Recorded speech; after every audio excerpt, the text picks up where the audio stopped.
Dale, Ahora dale. me gustaría saber qué nos puede decir Fabio a partir de la mirada que tiene el CELS sobre esto, ¿no? Sobre el caso Anaí Benítez y Marcos Bazán como víctima de una causa armada, como lo vemos nosotros, ¿no? ¿Cómo te va, Fabio? Buenas. Hola Claudia, hola a todos.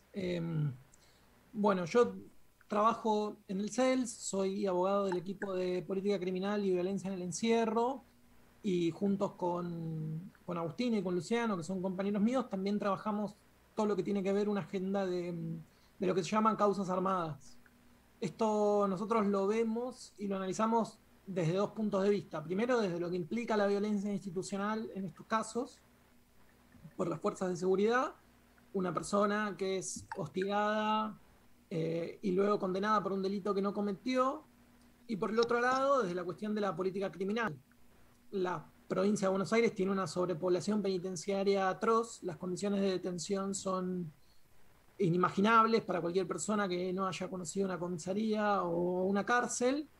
Entonces, justamente esto es problemático desde dos lugares, digamos, desde el punto de vista de lo particular de una persona que termina siendo condenada por un delito que no cometió, y por otro lado, de la cuestión de política criminal, bueno, ¿quiénes son las personas que después terminan encarceladas y terminan en esas condiciones de detención completamente inhumanas?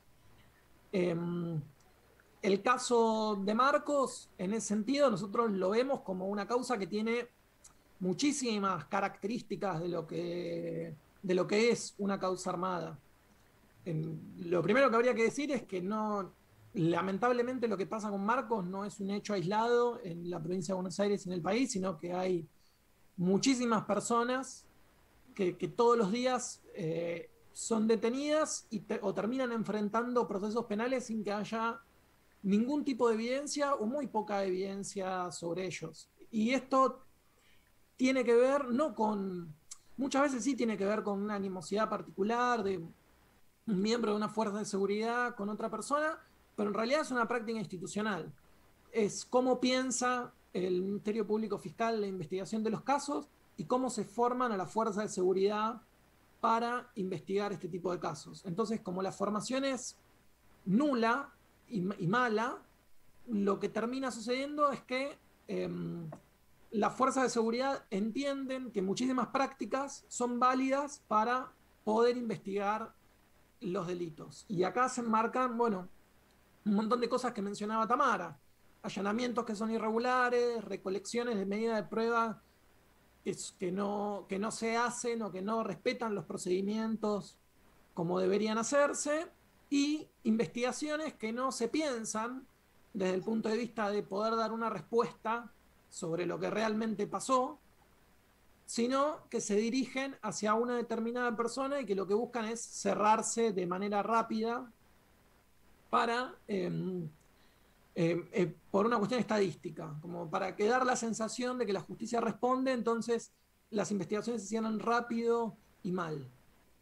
En, en el caso de Marcos, esto aparece con mucha claridad en el expediente cuando uno observa cómo, por el solo hecho de que el cuerpo de Anaí aparece en una zona lindera a su casa, inmediatamente se dejan de lado cualquier otra hipótesis del caso, cualquier otra cosa que pudo haber ocurrido, y todo se direcciona a intentar probar que Marcos tuvo que tener alguna participación en lo que ocurrió con Anaí, incluso aunque no cierra absolutamente nada para poder explicar eso.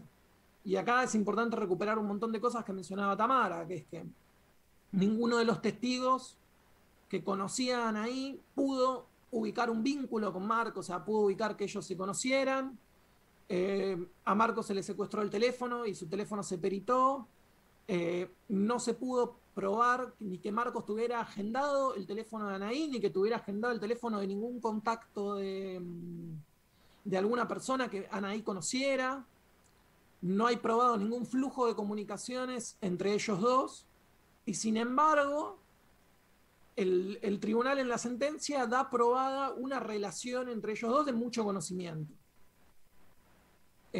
A su vez, lo que también se nota en el caso y en la sentencia, que sucede mucho en estos casos, es que No hay ningún Perdón, tipo de... Fabio, algo que tampoco se pudo demostrar en juicio, ningún tipo de relación, ¿no? Exacto. Es decir, Claramente.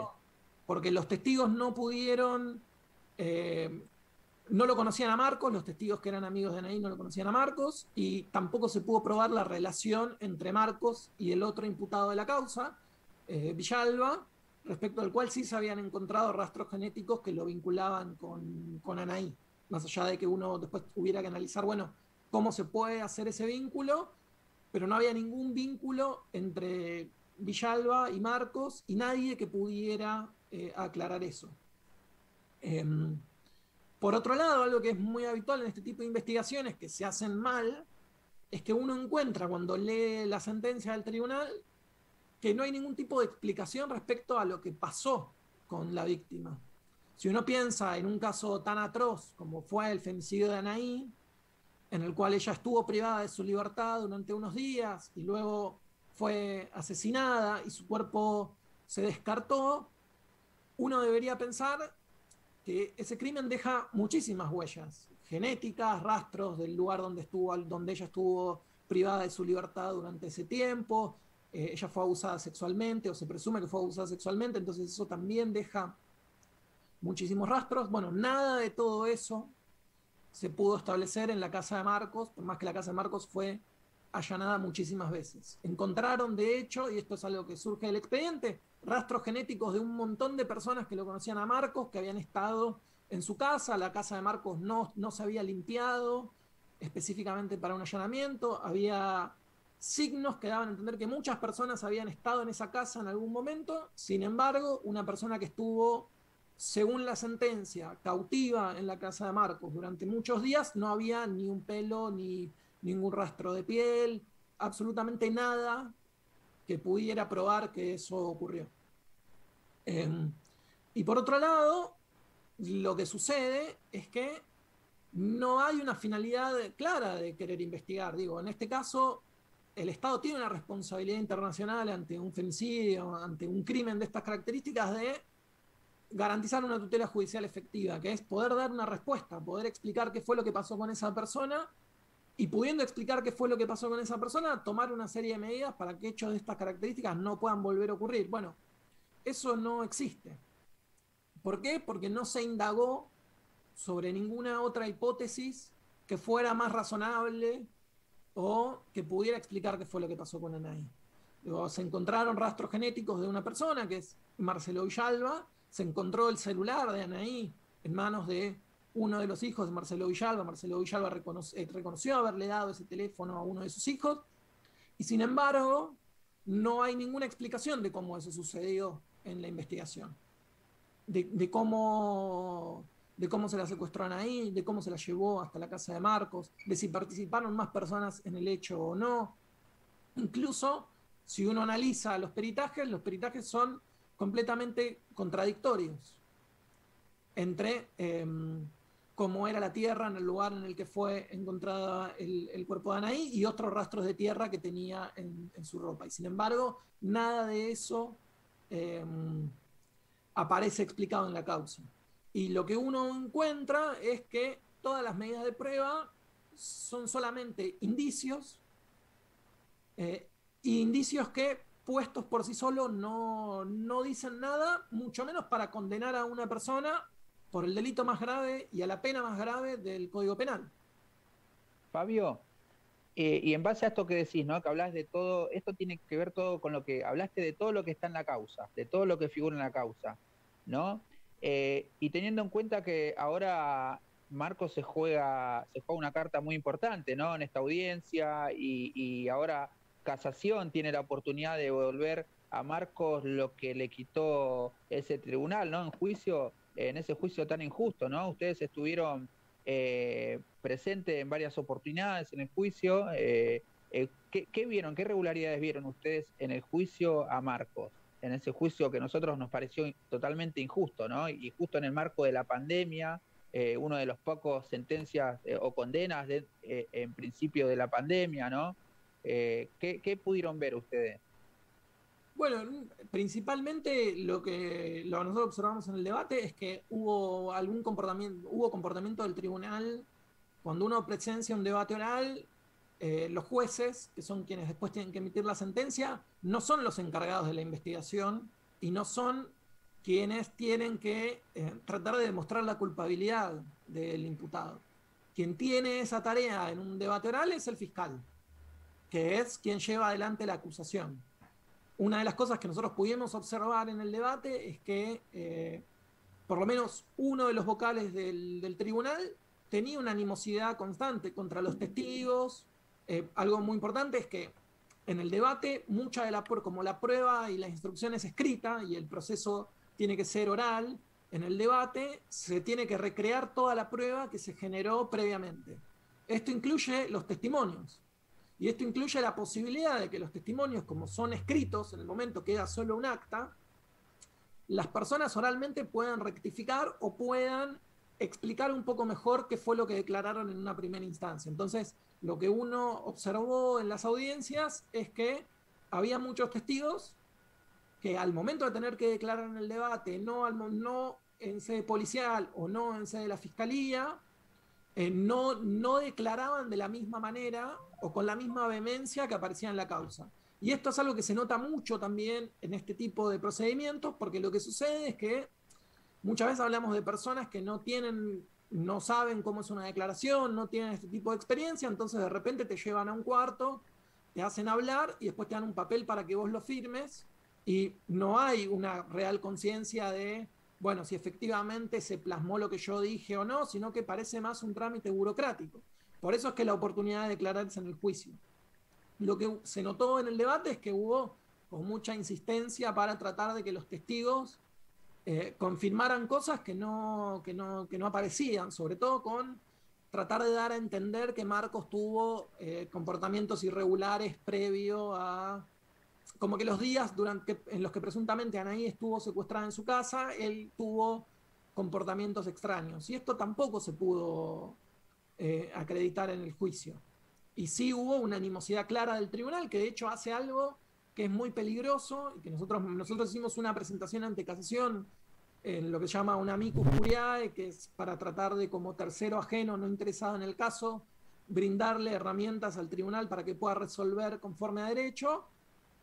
Y ahí nosotros mencionamos que lo que observamos son algunas cuestiones muy irregulares, como que por ejemplo, el tribunal le impute falso testimonio a los testigos, pero que elija partes en los cuales le cree y partes en las cuales no le cree. Un caso muy claro es el de uno de los amigos de Anaí, que declara en el juicio y el tribunal da por acreditada una parte de esa declaración, que es la que le sirve para dirigir la investigación contra Marcos, pero en la parte en la que la persona no declara algo que no apoya la hipótesis de la fiscalía y que luego se plasma en la sentencia, entonces el tribunal decide no creerle, decir que esa persona está mintiendo, imputarle un falso testimonio, que también es peligroso, porque eso de alguna manera lo que busca es amedrentar a los testigos, tratar de que las personas tengan miedo de poder tener alguna represalia por lo que están declarando.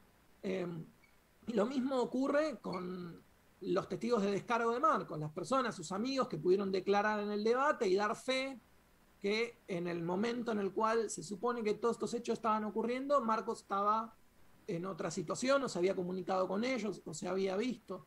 Y acá esto también es importante, estamos hablando de un secuestro, estamos hablando de una privación ilegítima de la libertad y de una persona que estuvo muchos días en un lugar. Entonces es medio difícil suponer que una persona pudo tener tantos contactos con otras personas y que esto no era notorio. Sobre todo si uno ve, por ejemplo, cómo era la casa de Marcos o dónde vivía Marcos, donde no es que puede ocurrir que alguien haya entrado a la casa de Marcos durante esos días y no se haya dado cuenta que había una persona privada de la libertad en un galponcito.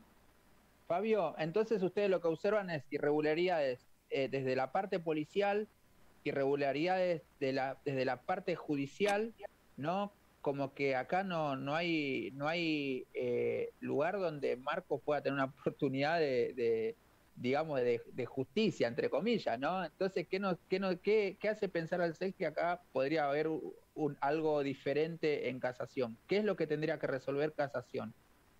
Bueno, hay una oportunidad muy buena que tiene el Estado para poder corregir esto a través del Poder Judicial, porque Casación lo que tiene que hacer es una revisión amplia de lo que ocurrió en el debate oral. Entonces, estando todas estas irregularidades sobre el juicio, todas estas irregularidades sobre la recolección de prueba, existe la oportunidad para que se pueda revocar la sentencia del tribunal oral y que, por ejemplo, la causa se reenvíe de vuelta a una instancia de juicio y que se reedite en otro tribunal el juicio, teniendo en cuenta todas estas consideraciones que ocurrieron en el debate y todas estas cuestiones de prueba que hay en el expediente. Y nosotros entendemos que eso sería una buena oportunidad para, primero, más allá de la situación particular de Marcos, que está privado de su libertad, también para que la familia de Anaí pueda tener una verdadera respuesta respecto de qué fue lo que pasó con ella y con un femicidio que todavía se encuentra impune, respecto del cual no hubo ningún tipo de explicación. Y lo peor que ocurre en estos casos es que se avanza, nunca se llega a tratar de dilucidar quiénes son los verdaderos culpables de perpetrar estos hechos. Se queda en una persona que no cometió el hecho o sobre la que no hay ningún tipo de evidencia que haya cometido el delito, y eso necesariamente implica que quien lo cometió no termina afrontando ningún proceso judicial.